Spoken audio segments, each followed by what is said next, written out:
The real estate bubble in Canada is looking like it's getting ready to pop.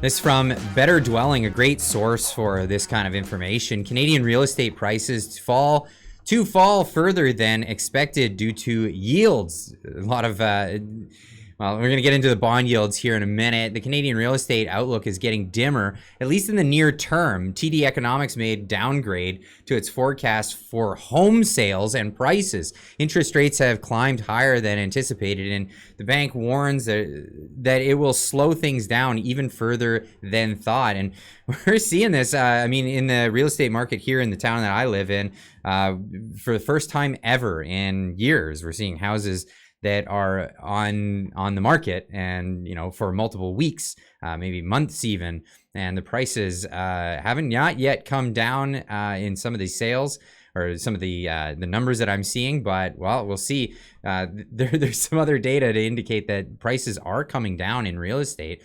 Canadian bond yields are on a tear, which is bad news for home prices.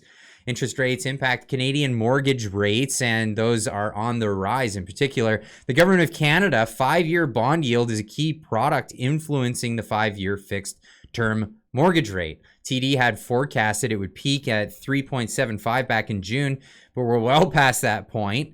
Now they see it peaking at 4% in their latest analysis. Based on September forecast, higher rates mean more credit being throttled, lowering demand expectations. And this is as people's mortgages are about to reset. There's so many in the next 10 months or so that are 10 to 12 months, maybe even a little bit longer to 18 months, are set to reset, and they'll be resetting at these higher interest rates. And some people are already over leveraged at it as it is. I mean, a lot of people on the market over leveraged as it is because of the just tremendous cost of houses in this country.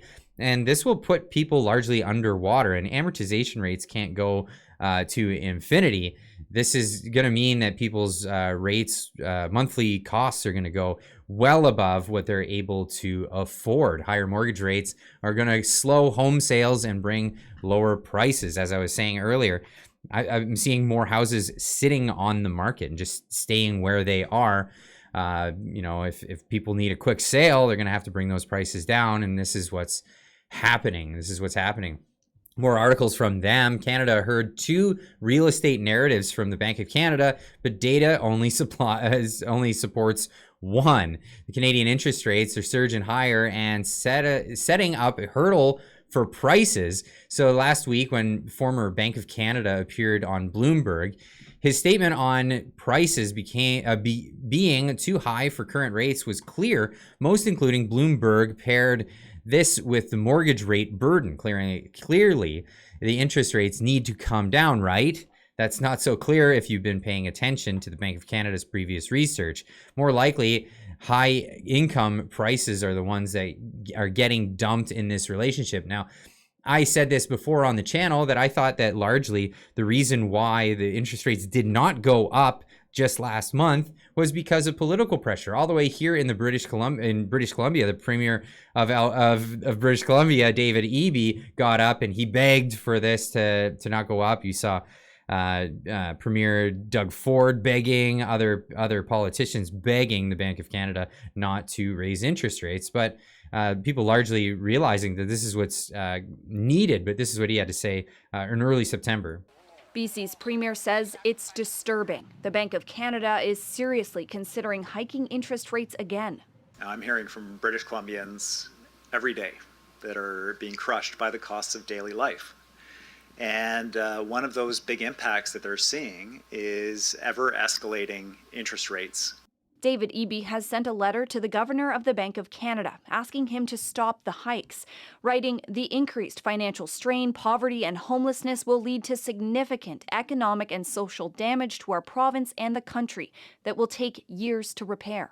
Yeah, so largely what they're trying to do is preserve the wealth of people who got into this housing bubble, and the bubble it's a malinvestment. It's a massive malinvestment. The only cure for a malinvestment is for the people who invested into the malinvestment to lose their investment. Unfortunately, that's just a law in economics, and that looks like that's where it's going to go. So anyone left holding the bag at the end will end up paying the lump sum of where the malinvestment went, and that includes houses going up into the millions of dollars in prices. Now, when you if you can't afford it, it's, the prices of houses come down. There's no reverse equity. I mean, I guess that is reverse equity. The fact that, people would be left holding the bag, even though the prices come down quite considerably. A lot of people will be put into foreclosure and put into a situation where they can't afford to live. But this is, what is happening in Canada now. Largely in a lot of these news articles, they're showing, real estate agents that are upset and they can't pay their bills. Those poor real estate agents that were making millions of dollars over this whole housing bubble, hardly doing any work, mind you, and passing off all the work onto other people in the industry, making lots of money. They were the ones complaining, and now they're rent seeking. I saw this article today and I had to read into it to see what was going on here. Canadians could get part of a $500 million class action lawsuit against TD Bank. What kind of Canadians? Your average Canadians? Well, let's just have a listen. The new class action lawsuit, new class action lawsuit filed against the Toronto Dominion Bank, TD Bank, could give extra cash to some Canadians.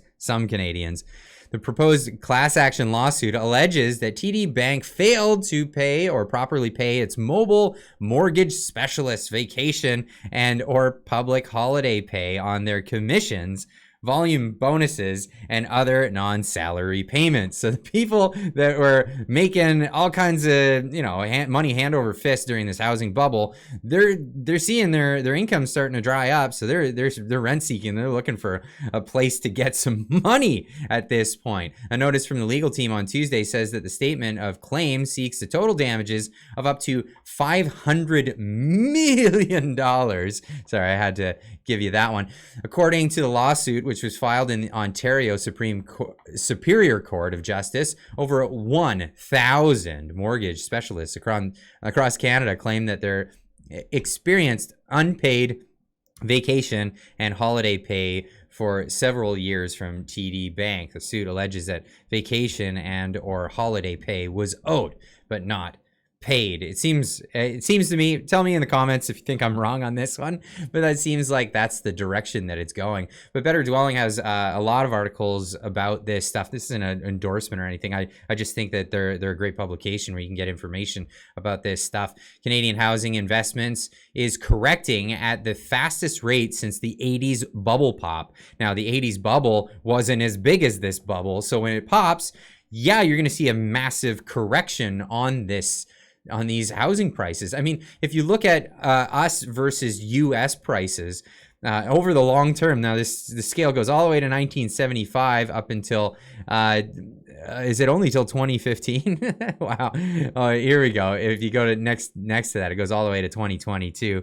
There we go. 75 all the way to 2022. This is the graph.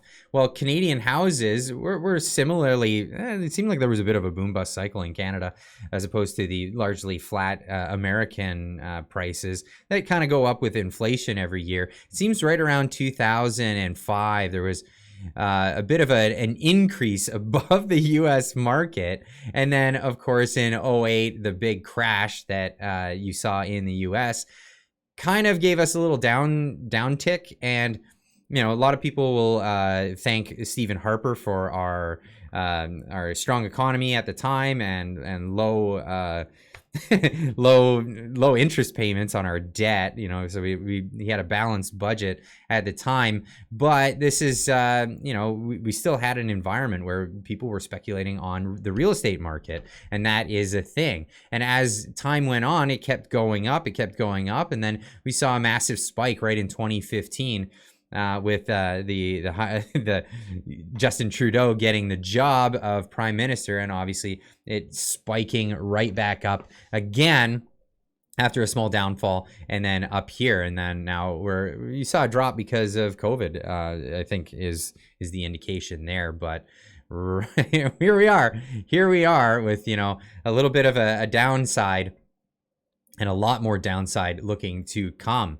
Canada has relied on housing to drive its economy, which is a terrible mistake. If especially in a bubble, we should be investing in other things, but obviously we didn't. So it went right into housing. We've relied on housing to drive our economy. A ton of stuff is in construction and all that stuff. I covered earlier this week, I think it was this week that I covered earlier, about how we're losing construction jobs over the course of the summer. 71,000 people were laid off in the construction industry when we have the highest demand for houses. It's just absolutely crazy. But housing may have reached its limit. Residential investment, housing most direct contributed to GDP, fell in Q2 in 2023. Just over 2 years, residential investment transitioned from nearly $1 in $11 of GDP to the smallest share in over 2 decades. Canadian residential investment. So there's talking about a lot of this. Canada's residential investment is falling fast. Canadian housing investment is returning to pre-2020 levels. And I have this article here. This one dates back to September 5th. It's just just over a month old. Housing starts decline in both Calgary and Alberta wide so far in 2023. If you go down the article, I'll give you some numbers here. As a result, the province is now forecasting housing starts to average 31,000 units in 2023, which is lower than the 38,000 forecast during the 2023 budget. And last year's annual pace of 36,000 units. The expectation is housing starts will rebound on average of 32,500 units next year, according to the provincial fiscal update. Now, that is not anywhere close to what we need, considering they've opened up the floodgates and there's a whole lot of new faces here in Canada. According to StatsCan, they undercounted by 1 million people. Yeah, that's how many people are coming into our country, and they're saying 500,000 more next year. Where are they gonna sleep? Where are they gonna live? This is a big question that I have for, I guess, all of you. What do you think about this in this whole situation of the housing market bubble crash? Are you in a safe place for a housing crash? Are you in a decent situation of your own, or are you over leveraged yourself? Leave a comment in the comment section down below. Let me know what you think of everything discussed in this video, and of course, we'll see you in the next one. Keep on trekking.